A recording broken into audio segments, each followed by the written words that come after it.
Benvinguts i benvingudes a Cuentacuentos i Recursos Infantiles. Soc l'Ester i avui us explicaré un conte molt maco per parlar sobre les emocions. No oblideu de subscriure-us per poder seguir-me i cada divendres us porto un conte nou. Avui us explicaré En Ferran enfadat, que és de Hiwi Nora i està il·lustrat per Satoshi Kitamura.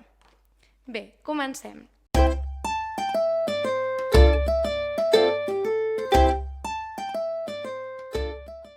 En Ferran enfadat.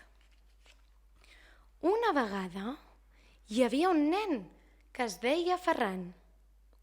Un bon dia no volia anar a dormir, sinó mirar una pel·lícula de l'oest a la televisió.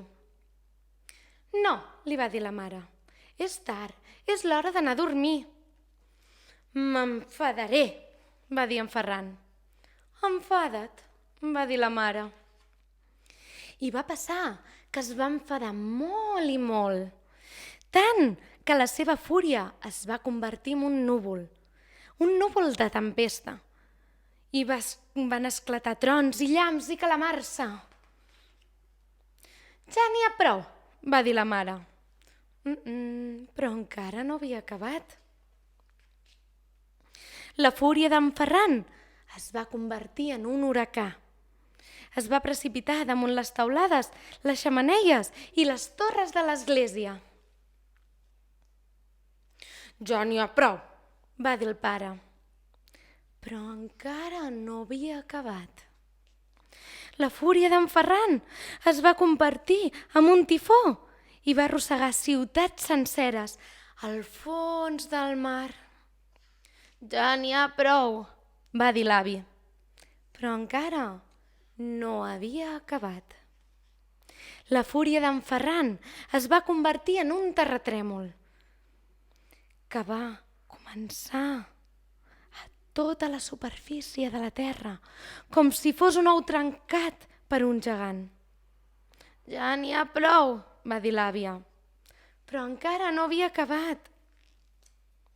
La fúria d'en Ferran es va convertir en un terratrèmol ja universal.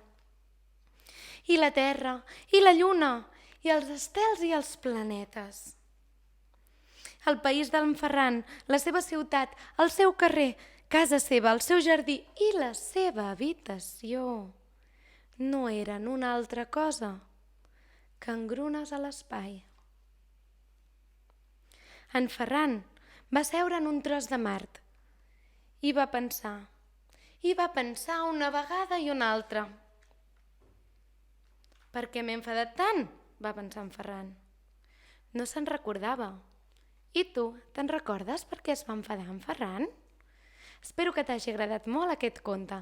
Ens veiem el pròxim divendres amb un altre conte. No oblidis subscriure't per seguir rebent més contes cada divendres. Adéu!